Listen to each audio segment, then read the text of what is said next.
Alright, so this is gonna be like a tutorial on how to fly the Darkstar at Mach 10 or close to Mach 10. And this is probably the easiest way you can do it.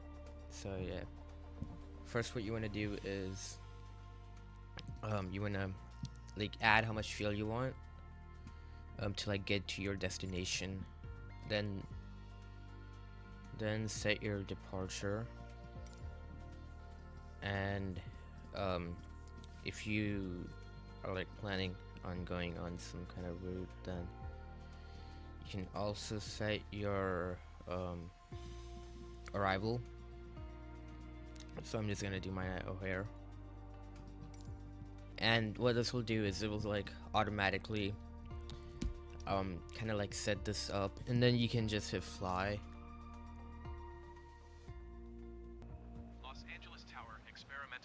Sierra Delta Kilo Sierra at runway 7 left, ready for departure east. Alright, so you can see that the heading, it put it in the heading or whatever, and what you gotta do is you just gotta follow this pink line.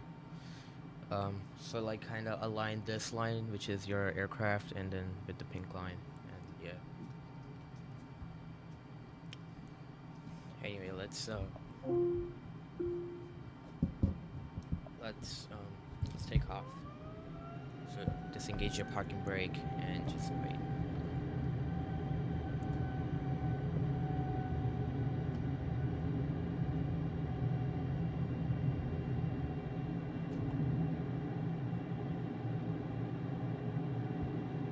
Alright, so first I would recommend that you well, first like retract your landing gear, and then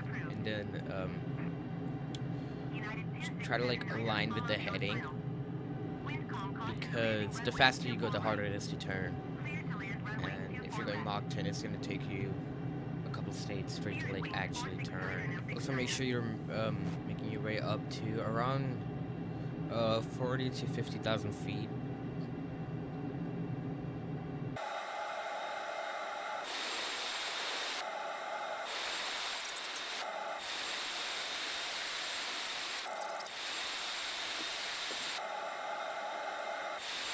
So that's like pretty much perfect. It doesn't matter if it's like a bit off, if it's not perfectly aligned. This will work. So yeah, now to enable afterburners, so you do just right click on the throttle when it's at full throttle, and it'll just push it forward, and your afterburners will turn on. Yeah.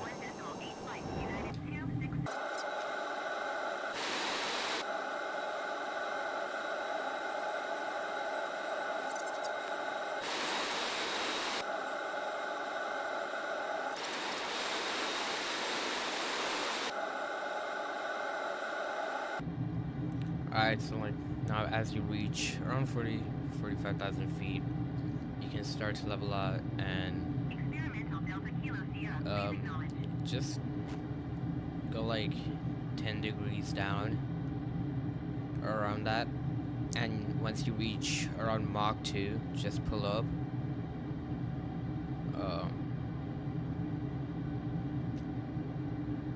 Yeah, I mean, once you reach Mach 2, like, you start to gain a lot of speed, and you want to be pretty high up by the time you reach Mach 3, because that's when the scramjets will be enabled, like when they like start up and all that.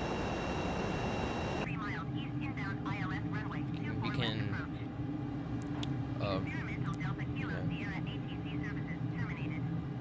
open the cover here, just so that you can quickly enable that.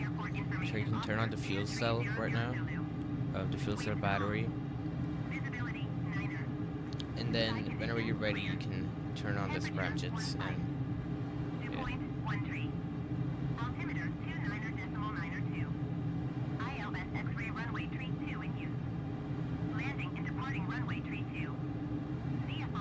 as you can see, we're accelerating pretty fast right now.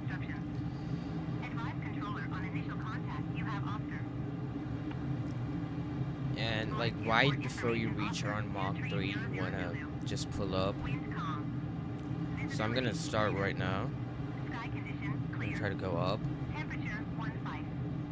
And yeah, we're going too fast right now. We're going way too fast because you want to not go into the red because that's going to completely like break your aircraft. You can put up the throttle a little bit and keep start like going back up, and you can enable the scram jets.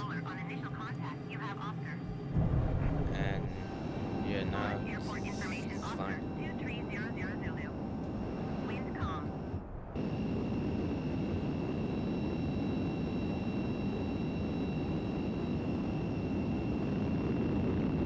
Alright, there we go. We enabled the afterburners, and now the main engines, or like the turbine engines, stay turned off, and we're using just the scram jets. So now I would recommend you either go up to 110,000 feet or 275,000 feet, which is the max altitude. But it does go the fastest it possibly can when you go to 275,000 feet. So I'm gonna do that, and I'm also gonna try to like align this with the heading.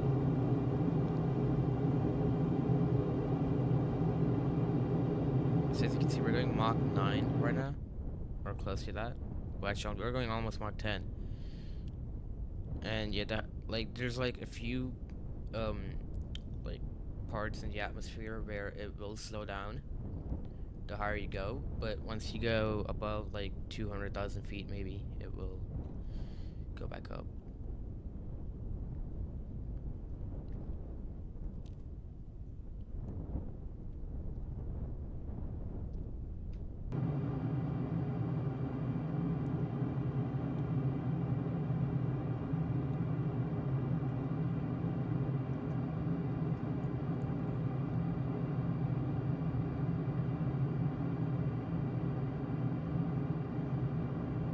And that's pretty much it. So the rest of your flight will be to like just like align your heading with that and land. And basically for landing, you just have to turn off the scram jets and go down, but don't go down too fast. Before you like start descending, make sure you're around. Make sure you're below Mach 3, and you'll be fine.